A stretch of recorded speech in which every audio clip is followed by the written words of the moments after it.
ये केरला स्टोरी की इन दिनों काफी चर्चा है। कहते हैं केरला स्टोरी सिर्फ एक राज्य में हुई आतंकवादियों की छद्म नीतियों की साजिशों पर आधारित है। देश का इतना खूबसूरत राज्य, जहां के लोग इतने परिश्रमी और प्रतिभाशाली होते हैं, उस केरला के में चल रही आतंकी साजिश का खुलासा ये केरला स्टोरी फिल्म में, केरला फाइल्स फिल्म में उसे किया गया है। और देश का दुर्भाग्य देखिए कि कांग्रेस आज समाज को तहस नहस करने वाली इस आतंकी प्रवृत्ति के साथ खड़ी हुई नजर आ रही है। इतना ही नहीं, ऐसी आतंकी प्रवृत्ति वालों से कांग्रेस पिछले दरवाजे से राजनीतिक सौदेबाजी तक कर रही है। कर्नाटका के लोगों को इसलिए कांग्रेस से बहुत ही एक बड़ी साजिश लगातार इस देश में पुलवामा 2019, जब नरेंद्र मोदी के दोबारा आने के सारे रास्ते बंद हो गए थे, तो एक गहरी साजिश शुरुआत हुई पुलवामा से।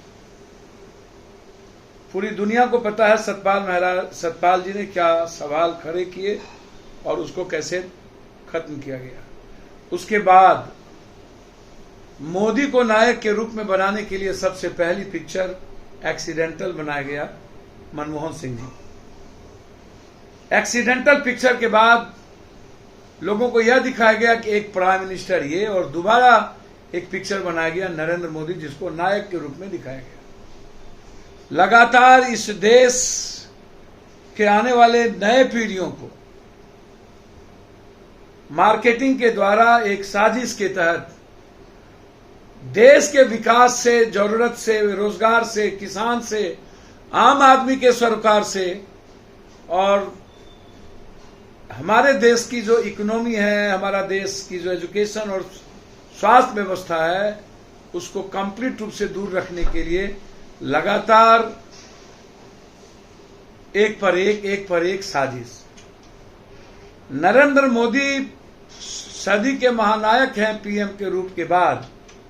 मिशन कश्मीर बनाया गया नफरत पैदा करने, कश्मीर फाइल्स बनाए गए कि हम नफरत को पूरे देश में भड़का सकें। और जब कश्मीर फाइल्स के बाद देश में इस पर कोई बहस स्वरूप नहीं हुई, असर नहीं हुआ सिवाय मीडिया के, गोदी मीडिया के, तब जाकर के फिर एक पिक्चर, जब सारे रास्ते नरेंद्र मोदी और बीजेपी के बंद हो गए, तो उन्होंने 2024 और इन क्षेत्रीय चुनाव को जीतने के लिए एक पिक्चर का पुनः सहारा लिया। जो जिस तरह कश्मीर फाइल्स को गलत तरीके से प्रस्तुत किया गया तोड़ मरोड़ कर, उसी तरह एक पिक्चर बनाया गया कश्मीर केरला फाइल्स, केरला स्टोरी,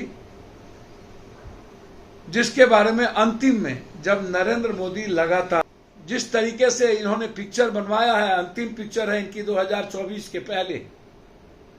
इसके बाद मुझे नहीं लगता चुनाव जीतने के लिए इन शब्दों के अलावा, इन पिक्चर के अलावा इनके पास कोई रास्ते बचेंगे।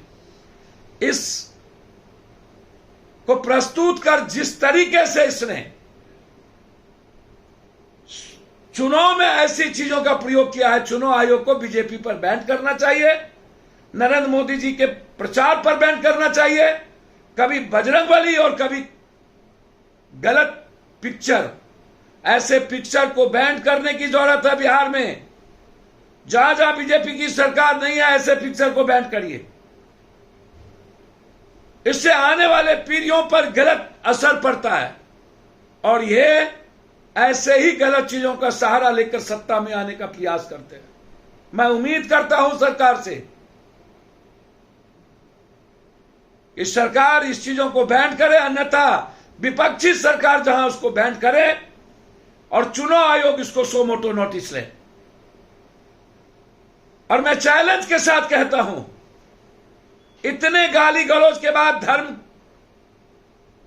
का नाम लेने के बाद यह साबित हो जाएगा इस बार कि अब नरेंद्र मोदी जी और भाजपा की कोई साजिश इस देश के विकास पर, इस देश के रोजगार पर, इस देश के किसान पर, इस देश के महिलाओं पर, इस देश के युवाओं पर, मजदूरों पर कोई असर नहीं पड़ेगा। हमें वह देश चाहिए जिसमें जीने का, बोलने का, चलने का, न्याय का, राइट ऑफ एजुकेशन का, हेल्थ का, इकोनॉमी का हमें आजादी मिले। और हम उस आजादी के लिए आगे बढ़े हैं। इसीलिए हम आज अपील करते हैं इस देश के हर अंबेडकरवादी लोगों को, हर बुद्धवादी लोगों को, हर मानवतावादी लोगों को और संविधान पर आस्था रखने वालों को कि ऐसे प्रोपगंडे का खिलाफ कर हम सबको सोशल मीडिया पर आवाज देना चाहिए। धन्यवाद। हमसे जुड़े रहने के लिए हमारे YouTube चैनल को सब्सक्राइब करें और नई वीडियो की नोटिफिकेशन के लिए बेल आइकॉन को दबाएं।